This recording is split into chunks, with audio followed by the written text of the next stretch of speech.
I have a book to share with you. It's by Uri Shulevitz called The Treasure. This was published in 1978, and I got it a couple years after that. And this was the beginning of my children's collection of very inspiring books for me. And so I want to read this to you. Here's this little man. His name is Isaac. The Treasure by Uri Shulevitz. He says, to Gertrude Hopkins and to Peter Hopkins, who taught me the techniques of the old masters. And so I just love his illustrations. Although the first page just starts with no illustration, he says, there once was a man, and his name was Isaac.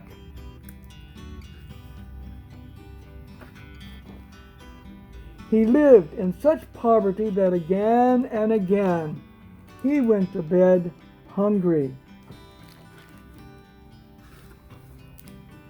One night he had a dream.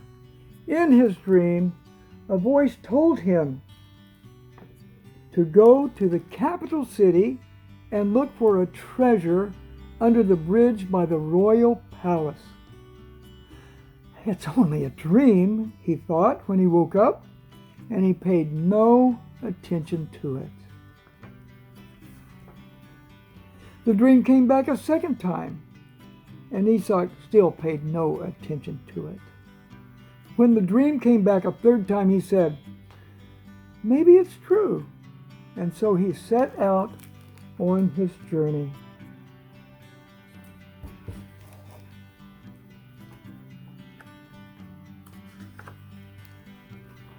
Now and then someone gave him a ride, but most of the way he walked.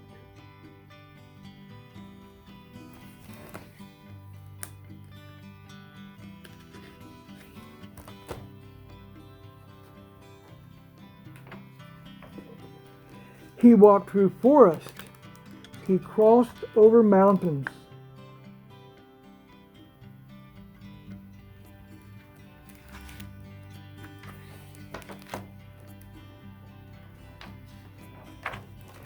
Finally, he reached the capital city in Moscow.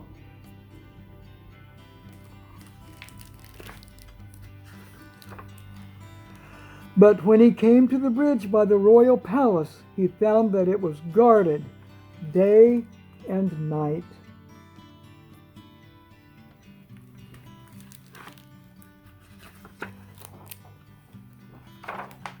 He did not dare to search for the treasure, yet he returned to the bridge every morning and wandered around it until dark.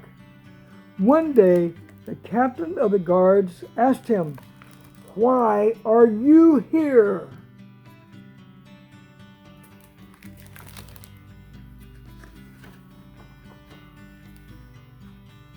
Isaac told him the dream, and the dream laughed. You poor fellow, he said. What a pity you wore your shoes out for a dream. Listen, if I believed a dream I once had, I would go right now to the city you came from, and I'd look for a treasure under the stove in the house of a fellow named Isaac. And he laughed again at such foolishness to walk so far. Isaac bowed to the captain and started on his long journey home. He crossed over the mountains.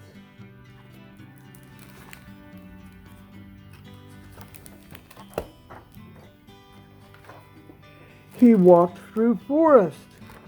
Now and then someone gave him a ride, but most of the way he walked.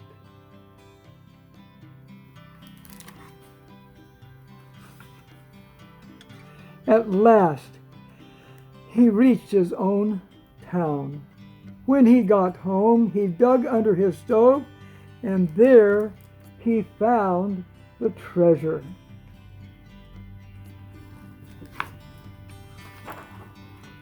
In thanksgiving, he built a house of prayer, and in one of its corners he put an inscription. Sometimes one must travel far to discover what is near.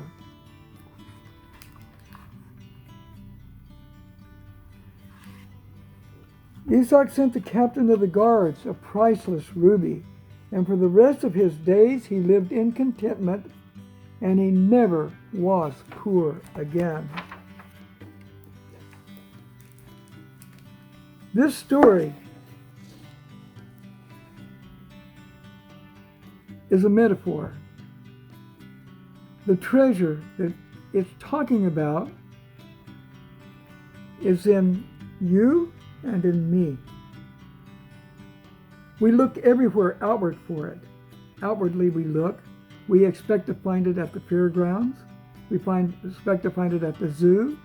We expect to find it at the sunset. And all these are beautiful and wonderful human experiences. But where it's really experienced is not on the outside of us, it's inside of us. Where the treasure is, the real treasure, deeper down than just what comes out easily by being at a beautiful sunset or seeing a beautiful work of art made by the great old masters. All those are wonderful things to have. They're good.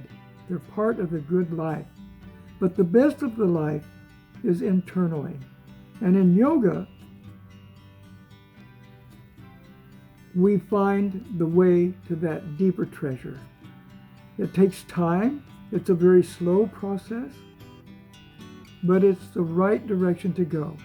What happens is, in this Western life, we work toward happiness and love and acceptance and success all the time. That's what we're doing. And that's good. But that's not where the treasure is. The real treasure, the true happiness that's beyond a mere happiness, beyond merely what is opposite of sadness. That's what yoga is for. And I see this story as an introduction to that.